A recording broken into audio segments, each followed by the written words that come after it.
Hey guys, welcome back to Carib 21 Network. So the story that I want to cover today, this story is one of the story why I am so passionate about what I do, about bringing the Caribbean together and about talking about issues that we face, the Caribbean community face within the Caribbean and in the diaspora.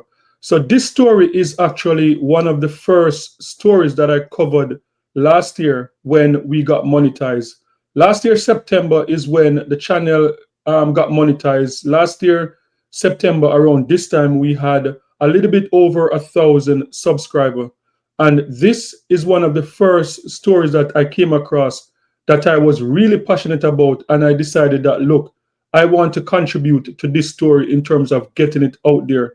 So the story that we're talking about is Tamari Lindo. Tamari Lindo is a rising star in track and field in Canada. He is Jamaican born, and him and his family came to Canada in 2019, and they seek political asylum that time because his dad was a government worker that was targeted and threat on his life, and he was attacked twice, he was shot at twice. So he came to Canada and he applied for political asylum in Canada with him and his family. So last year, this was breaking news across the country that after a few years being in Canada, that the Canadian immigration decided that, look, you don't qualify for refugee status. There's no proof that the violence that you face in Jamaica was different from any other Jamaican. And this is where the story took on life.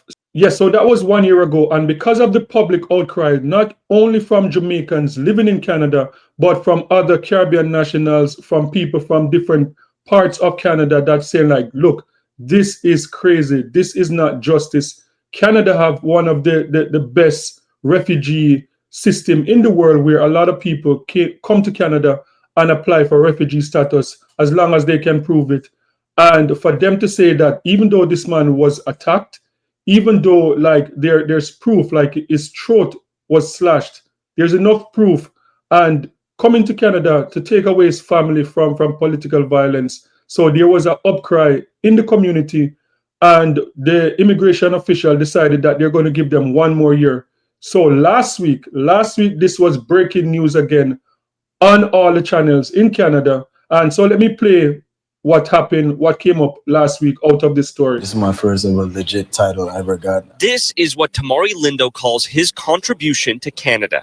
Medal after medal in hurdling. But despite all this, These are all of them. he may never get to compete for our country on the biggest stage because each passing day brings him closer to deportation. It does hurt to feel like, it kind of gives me a sense of like feeling like unwanted. Tamari and his family came to Canada from Jamaica in 2019. Like Lindo's going to take it home. Since then, becoming one of the country's top-ranked hurdlers at the collegiate level, his father, George Lindo, filing a refugee claim for political asylum after he says he was targeted by gangs while volunteering for Jamaica's political opposition party, even shot at and his throat slashed. I was just praying for God to... The family was facing deportation last year, but after public pressure, Ottawa granted them a 1-year extension, which is now coming to an end. Honestly, I don't know what I would do. I don't even know where I'd start. Like, I'll just be completely broken. Last year, Immigration, Refugees and Citizenship Canada said it found that the violence that the family was facing in Jamaica could not be linked to their political activism. Saying in a statement, crime, including murder, is widespread throughout Jamaica. Any risk they face is not personalized. It's one shared generally by all persons living in Jamaica. It's complete nonsense. We're talking about someone who is being specifically targeted because of their political work. The awards, the accolades, and an Olympic future could all be gone, but with the removal proceedings already begun for this family, there's a lot more they could stand to lose. Tamari, what do you think is going to happen to you and your family if you go back to Jamaica? Honestly, I think it will be death, honestly. Now facing a race against time, this family feels winning this battle could be a matter of life and death. Okay, so that report was taken from CTV News Canada. And just imagine, every day there are people that apply for political asylum, for refugee status in Canada, And this family, they were fleeing political violence in Jamaica from 2019. They came to Canada, they applied for political asylum, and the dad, as I said, the dad was shot at, his throat was slashed. There's enough proof there to know that, look, this is something that would warrant for you to grant them political or refugee status in Canada, because we have seen people that gain refugee status for less than what this family was going through. So there was like an uproar in Canada, not only in the Caribbean community, but right across Canada. Like, why are they being refused refugee status? And for me, like, I would consider myself a conservative person when it comes on to a lot of policies, including immigration. I'm the type of person that I don't believe immigrants should come to Canada and they should live off the government system. So there are cases where people would migrate to Canada from different countries and they're on welfare. And I'm the type of person that say, you know what, that is not fair. Like, if you come into the system, if you flee from your country to go to a different country, you should contribute to the development of that country. Tamari Lindo goes to York University, one of the top universities in Ontario, Canada. He is an educated young man. His dad, mom, and siblings, they're a family that they're put together. They're not a family living on welfare, and they're paying their own way. He's paying his way through university. His dad and mom, they're working, contributing to the society of Canada. So it's not like a welfare family. And that is one of the things that I didn't understand also. And the fact that he was on the verge of qualifying for the Olympics. Like, he wasn't able to qualify for the Paris Olympics because of this, what was going on with this case. So now we got news over the weekend, some good news coming out of Immigration Canada, that they are going to allow them to apply for permanent resident in Canada. So let's go to this news story again. And this story came out just over, I think Friday was when the story broke. So let's go to it. Here at Carib 21, I'm on a mission to showcase the vibrant culture and the breathtaking beauty of the Caribbean while showcasing our culture and what is trending. If you want to support me on this mission, please subscribe. And if you also want to support, you can hit the comment section and buy me a cup of coffee. In order to buy me a cup of coffee, you can follow these instructions. Just click more. You will see the link to buy me a cup of coffee. Click the link. You can purchase 1 or 2 cups of coffee, and you'll be helping me to fulfill this mission. Thank you. Tamari Lindo has been chasing a dream for 6 long years, wanting to represent Canada at the Olympics as a hurdler, all the while escaping the threat of deportation. This week, a big step forward. Ever since the news came out, I've been jumping for joy. An email telling him his family is now on track for permanent residency. I was on cloud 9, like I was so happy, but honestly, I trusted and I believed that, something would happen. In 2019, his family came to Canada from Jamaica seeking political asylum. Tamari's father, George, claims he was targeted, the victim of 3 assassination attempts because of his affiliation with Jamaica's opposition party. They filed claims to stay under compassionate and humanitarian grounds. All the while, Tamari kept racking up medals, becoming one of the country's top-ranked hurdlers at a collegiate level. But during that time, the family received a notice of deportation, an interview scheduled with Canada Border Services Agency next week. That's when their lawyer began a relentless public campaign. They were approved as we had this huge campaign going on across media and social media, and thousands of people who were signing a petition. Immigration, Refugees, and Citizenship Canada did not tell CTV News why it approved the Lindo family's claim, citing privacy reasons, but their lawyer believes a lot of it came down to public pressure. I think it's a really great reminder to everyone that with that public pressure, as cliche as it might sound, anything is possible. Now, Tamari Lindo grateful for the path ahead and delivering this promise to those who supported him. Every time I compete, I put them on my back. I know that they fought for me to be here, and now it's my time to give back and try to put my best out there at all times to be on the world stage. Keeping his focus set on the Summer Olympics in 2028. Kamal Karamali, CTV News, Oakville, Ontario. Okay, guys, so that was it from CTV News. So at least we are getting some good news coming out of Immigration Canada that they will be allowed to apply for permanent resident. And as I said, this story was one of the first story in last year that I was so passionate about.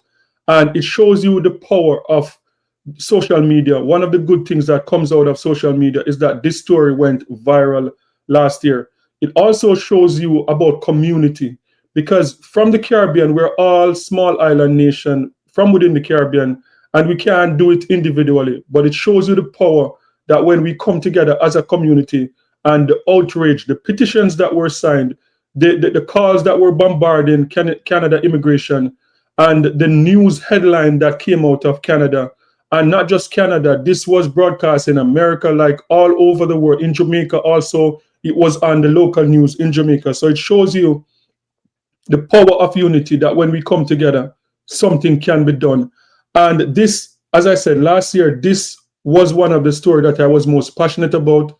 This story pretty much like pissed me off last year because when you look at Tamara Lindo, one of the fastest Olympians, one of the fastest track and field in terms of doing the hurdles in Canada, and at one of the top universities in Canada, contributing to the Canadian society, is not living on welfare. The family is not like a welfare family where you can have a legitimate argument and say that, okay, they are a burden on the system. And as I said, there are people that have come to Canada, apply for political refugee status based on same-sex laws in other countries. We see a lot of people come to Canada.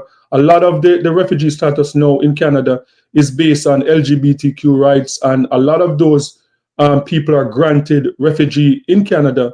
And we also saw a lot of people coming from Ukraine because of the war, and we saw thousands of Ukrainians coming to Canada, gaining refugee status. Not only refugee status, but the government was actually giving them family up to 4,000 Canadian dollars a month to take care of them, their family and themselves while they're in Canada. And that's without the approval of Canadians. A lot of Canadians were upset with that because they're like, look, they're Canadians that are struggling, and the government is not giving them $4,000 a month, but we have people coming from other country, from Ukraine, and no, they're getting up to $4,000 a month from the government. So a lot of people were upset with that. And to know that this family, as I said, not a welfare family, contributing to the Canadian society, and they were about to be deported. So I'm happy that this story is ending the way it is. And as I said, this is because of pressure, not only from the Jamaican community, and we have to big up his lawyer also for fighting for this. And it shows you as a Caribbean community, when we come together, the power that we have when we all come together.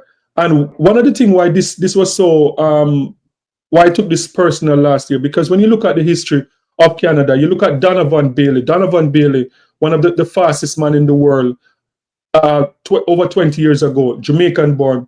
You look at Ben Johnson, fastest man in the world, again, from Canada, Jamaican. You look at Andre DeGrasse, again, 100 meter, 200 meter gold medalist for Canada at the Olympics, at the Summer Olympics. His mom is from Trinidad and Tobago, a former track and field athlete in Trinidad and Tobago. His dad is from Barbados. So the thing why this was so personal to me last year is because we see the Caribbean community. We have been contributing to Canada for a very long time. Over 70 years, we have had a major contribution to the development of Canada. And now, for the past couple of years, we're seeing less and less Caribbean nationals being able to come to Canada and to contribute to Canada. We're seeing less spaces within the universities for Caribbean students. Since the pandemic, it's said to be over 1 million immigrants came to Canada, and up to 75% of those immigrants that came to Canada came from India.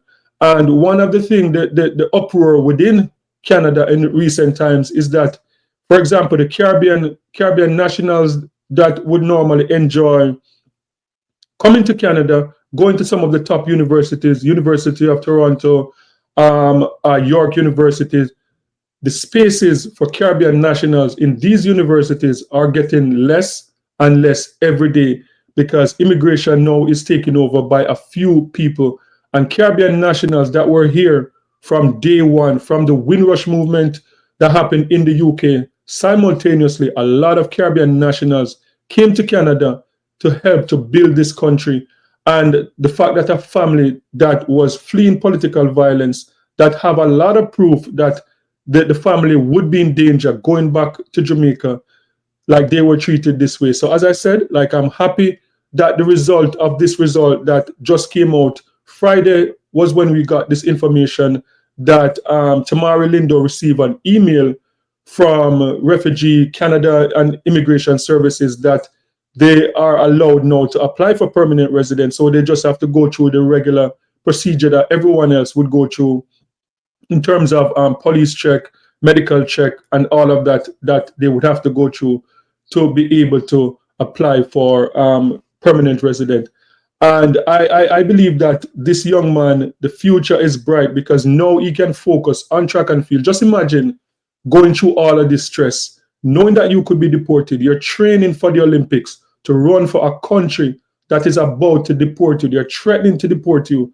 And the reason why, because this came back up last week, and I saw this and I was very concerned about this because just a few weeks ago, there was a story about a family from, I think, Kenya, a pastor, and she went into immigration service just to talk about them extending her refugee status, and they held on to her and their kids, and she did not get to go back home in Canada. They held on to her and she got deported. So I was very worried that the Lindo family, that they would go into the immigration services to see the status, what is going on, and they would just hold on to them the same way they did to that Kenyan family. So I'm happy that, you know, we are getting a result, a desirable result. And as I said, this is what happened when we come together as a community and we fight, because I believe that without all the different social media posts, without all the petition, without bringing attention to this so that mainstream media can see attraction and say, you know what, this thing is trending over Twitter, this thing is trending like on YouTube, let's jump onto it.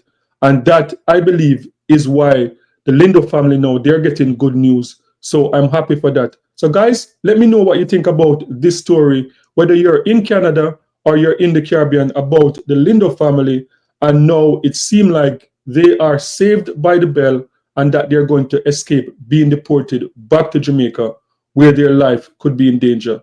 So sound off in the comment section and let me know what you think about this story. And don't forget to like, share, and subscribe for more amazing content. And remember, peace. I'm out.